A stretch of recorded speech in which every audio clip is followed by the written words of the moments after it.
Assalamualaikum warahmatullahi wabarakatuh. Ibu dosen dan teman-teman lainnya yang berbahagia. Pertama-tama marilah kita panjatkan puji syukur kehadirat Allah Subhanahu wa taala karena telah memberikan kita rahmat sehat sehingga kita dapat berkumpul kembali di Zoom ini.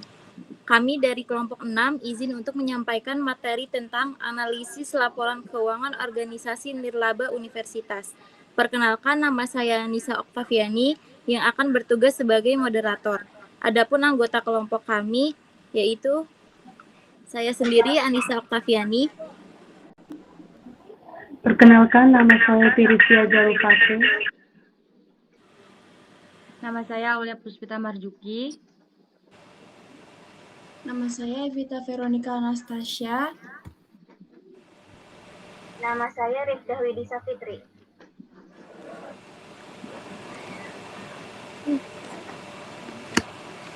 Pelaporan keuangan universitas memiliki perbedaan dengan laporan keuangan perusahaan pada umumnya. Universitas sebagai organisasi nirlaba memiliki karakteristik yang berbeda dengan organisasi bisnis. Hal ini menyebabkan terdapat perbedaan perlakuan pencatatan keuangan dan pelaporan keuangan antara organisasi bisnis dengan organisasi nirlaba. Meskipun tujuan utama organisasi nirlaba bukanlah menghasilkan profit dari pengelolaan sumber daya, tetapi tetap memiliki kewajiban untuk melakukan pertanggungjawaban kepada pemberi sumber daya dan masyarakat. Salah satunya berupa penyusunan laporan keuangan sebagai bahan evaluasi kinerja keuangan. Siklus akuntansi. Penyajian laporan keuangan organisasi nirlaba memiliki siklus akuntansi yang sama dengan organisasi bisnis, meliputi pencatatan transaksi atau penjurnalan, posting ke buku besar, penyusunan jurnal penyesuaian dan neraca lajur, dan penyusunan laporan keuangan. Penjurnalan adalah pencatatan kronologis segala transaksi keuangan atau pemasukan dan pengeluaran ke dalam jurnal. Dengan memperhatikan mekanisme debit dan kredit, posting adalah proses pemindahan jurnal ke buku besar sesuai akun. Masing-masing akun dicatat transaksinya secara kronologis dan menghitung selisih debit dan kredit akun tersebut. Tujuan pemindahan buku yaitu mencari nominal saldo akhir akun-akun pada suatu periode tertentu, biasanya per bulan. Jurnal penyesuaian. Jurnal setelah disesuaikan dan neraca lajur dikerjakan menjelang akhir periode akuntansi dalam mempersiapkan laporan keuangan. Penyusunan laporan keuangan adalah hasil dari 3 tahap sebelumnya dan ditutup dengan jurnal penutup. Laporan-laporan keuangan universitas atau organisasi nirlaba pada umumnya terbagi menjadi 3, yaitu laporan posisi keuangan, laporan aktivitas, dan laporan arus kas. Dalam akuntansi sektor publik terdapat akuntabilitas publik, yaitu kewajiban yang diberikan kepada pihak yang diberikan tanggung jawab untuk mempertanggungjawabkan, melaporkan, menyajikan, dan mengungkapkan segala aktivitas dan kegiatan yang telah dilaksanakan yang sudah menjadi tanggung jawab kepada pihak yang sudah memberikan amanah. Bentuk laporan keuangan instansi pemerintah pada dasarnya sama dengan laporan keuangan sektor swasta, tetapi ada penyesuaian sifat dan karakteristik sektor publik yang mengakomodasi kebutuhan pemakaiannya. Selain itu, karakteristik laporan keuangan sektor publik juga memiliki batasan-batasan berupa pertimbangan non-moneter seperti pertimbangan sosial dan politik yang perlu diperhatikan. Laporan keuangan yang harus dibuat oleh organisasi sektor publik meliputi jenis laporan keuangan formal seperti laporan realisasi anggaran atau LRA dan LPSAL, laporan finansial, LO, LPE, neraca, laporan arus kas, dan catatan atas laporan keuangan. Sedangkan pengelolaan laporan keuangan oleh institusi pemerintah atau sektor publik dan non-pemerintah sektor swasta memiliki perbedaan. Perbedaan tersebut meliputi perbedaan jenis-jenis laporan keuangan, elemen laporan keuangan, tujuan laporan keuangan, dan teknik akuntansi yang digunakan. Di samping memiliki beberapa perbedaan karakteristik, keduanya juga memiliki persamaan, yaitu membutuhkan standar akuntansi keuangan sebagai pedoman untuk membuat laporan keuangan. Sektor akuntansi pada keduanya sektor tersebut tidak memiliki perbedaan yang signifikan. Laporan Keuangan Universitas Negeri Malang. Yang pertama, laporan realisasi saldo anggaran. Laporan realisasi anggaran Universitas Negeri Malang menyajikan informasi terkait pendapatan terkait berbagai perolehan dan penggunaan pendapatan negara bukan pajak. Pendapatan pada tahun 2018 di anggaran pendapatan negara bukan pajak mengalami defisit akibat pengeluaran yang lebih besar daripada pendapatan. Pendapatan pada tahun 2018 di realisasi pendapatan negara bukan pajak mengalami kenaikan atau lebih besar dibandingkan dengan pendapatan pada tahun 2017 di realisasi pendapatan negara bukan pajak. Belanja pada tahun 2018 di anggaran belanja mengalami kenaikan atau lebih besar. Anggaran belanja pada tahun 2018 dan 2017 di realisasi belanja mengalami defisit.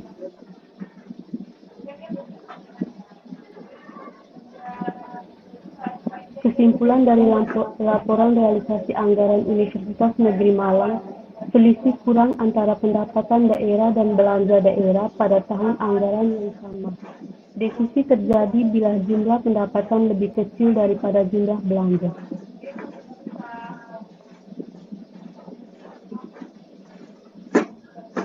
Selanjutnya, laporan perubahan saldo anggaran lebih. Pada laporan perubahan saldo anggaran lebih, Universitas Negeri Malang dapat dilihat pada sisa kurang pembayaran anggaran atau siksa pada tahun 2018 mengalami kenaikan dibandingkan tahun sebelumnya, sehingga perlunya menyelesaikan menggunakan cara penyelesaian selisih lebih realisasi penerimaan dan pengeluaran anggaran selama satu periode anggaran atau silpa dari penyelesaian tersebut. Mendapatkan hasil penyelesaian transaksi BLU dengan BUN yang mana jumlahnya lebih besar dibandingkan tahun sebelumnya, sehingga sisa lebih kurang pembiayaan anggaran setelah penyesuaian menjadi lebih rendah, sehingga subtotal pun mengalami penurunan dibandingkan dengan tahun lalu, sehingga dapat disimpulkan dalam SAL di akhir pada tahun 2018 mengalami penurunan.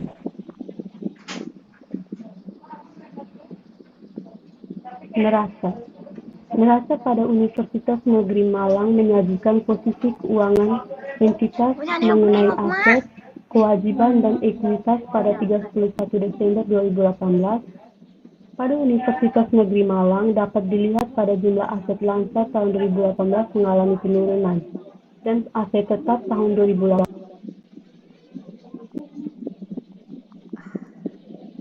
dibandingkan tahun 2017 karena adanya penambahan gedung dan bangunan, peralatan dan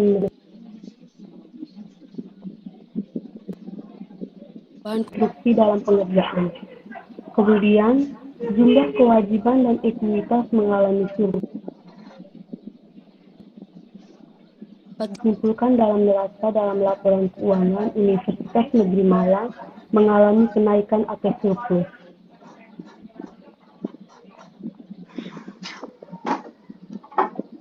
Selanjutnya, laporan operasional. Pada laporan operasional Universitas Negeri Malang, dapat dilihat bahwa dalam kegiatan operasional pada pendapatan di tahun 2018 mengalami kenaikan atau lebih besar dari tahun 2017, dan pada beban juga mengalami kenaikan di mana beban di tahun 2018 lebih besar dibanding dengan tahun 2017, sehingga dapat disimpulkan dari kegiatan operasional mengalami surplus.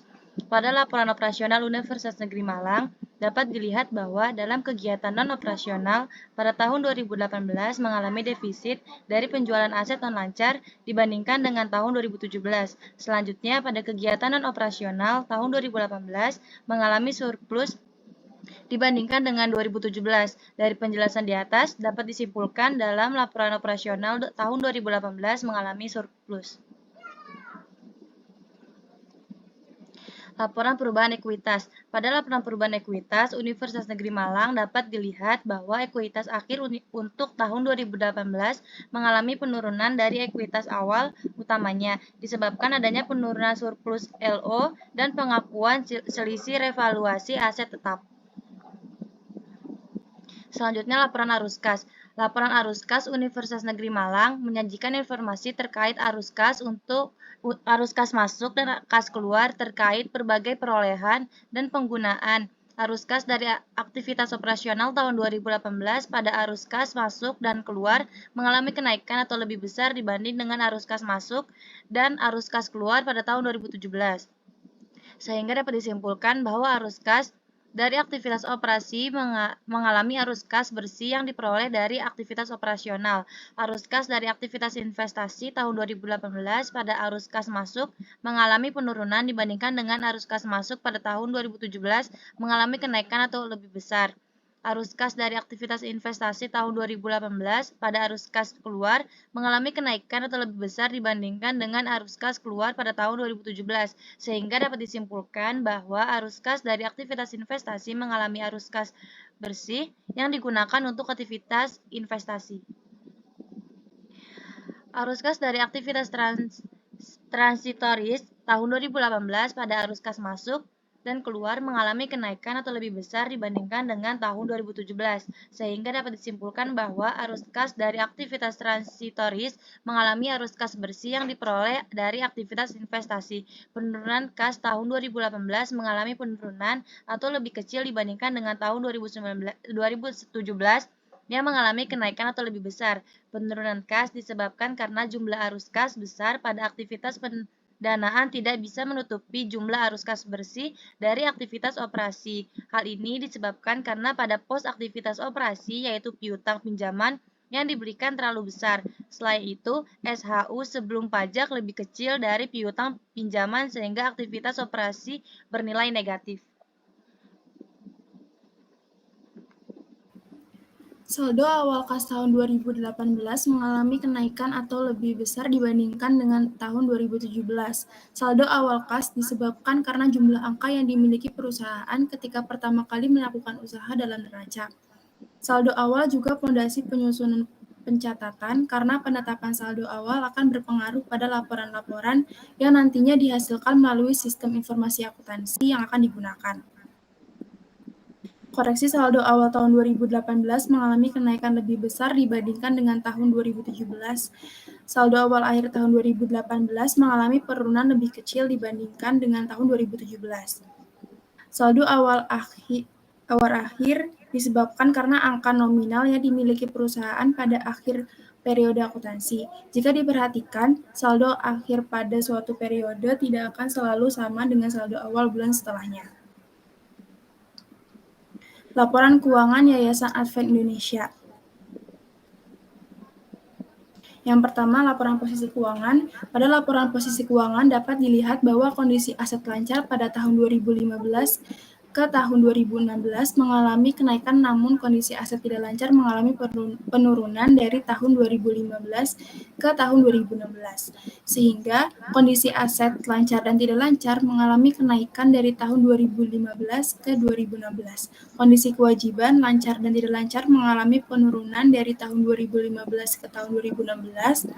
Aset neto, aset bersih tidak terikat, mengalami kenaikan dari tahun 2015 ke 2016, sehingga walaupun kondisi posisi keuangan Yayasan Universitas Advent Indonesia mengalami naik turun, tetap berakhir seimbang, yang berarti laporan posisi keuangan Yayasan Universitas Advent Indonesia telah disusun dengan benar. Selanjutnya, laporan aktivitas. Pada laporan aktivitas dapat dilihat bahwa jumlah pendapatan mengalami kenaikan dari tahun 2015 ke 2016. Jumlah beban usaha mengalami kenaikan dari tahun 2015 ke tahun 2016. Sedangkan jumlah pendapatan atau beban lain mengalami penurunan dari tahun 2015 ke tahun 2016. Sehingga Yayasan Universitas Advent Indonesia mengalami kenaikan aset bersih. Dari tahun 2015, mengalami kerugian dikarenakan saldo yang minus, ke tahun 2016, saldo kembali normal atau tidak minus. Sehingga kondisi keuangan Yayasan Universitas Advent Indonesia kembali sehat. Selanjutnya, laporan perubahan aset bersih. Pada laporan perubahan aset bersih dapat dilihat bahwa total perubahan aset bersih dan total aset bersih akhir tidak terikat mengalami kenaikan dari tahun 2015 ke tahun 2016, sehingga total aset bersih akhir Yayasan Universitas Advent Indonesia mengalami kenaikan dari tahun 2015 ke tahun 2016.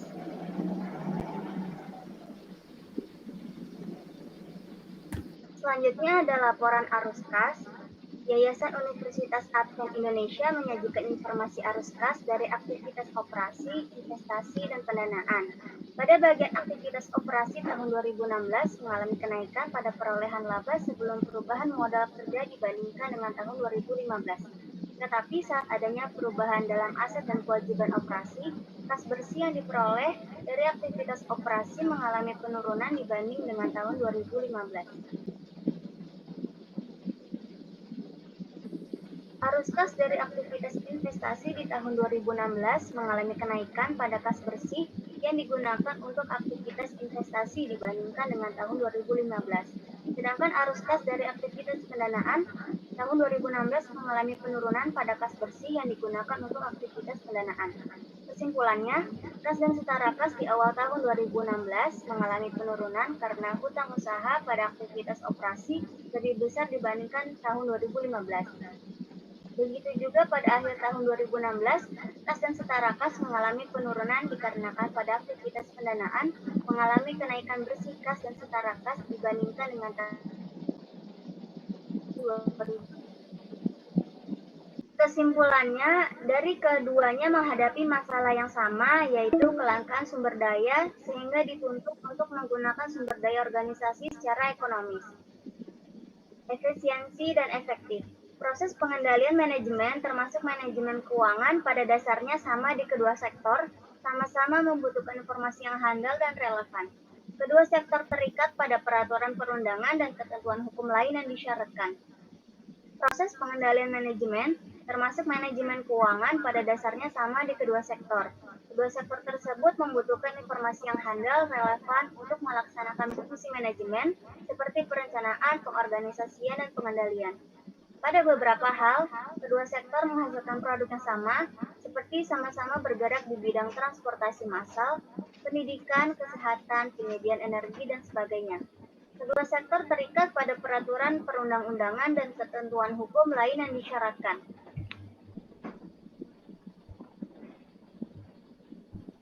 Sekian presentasi dari kelompok kami, kurang lebihnya mohon maaf. Terima kasih. Wassalamualaikum warahmatullahi wabarakatuh.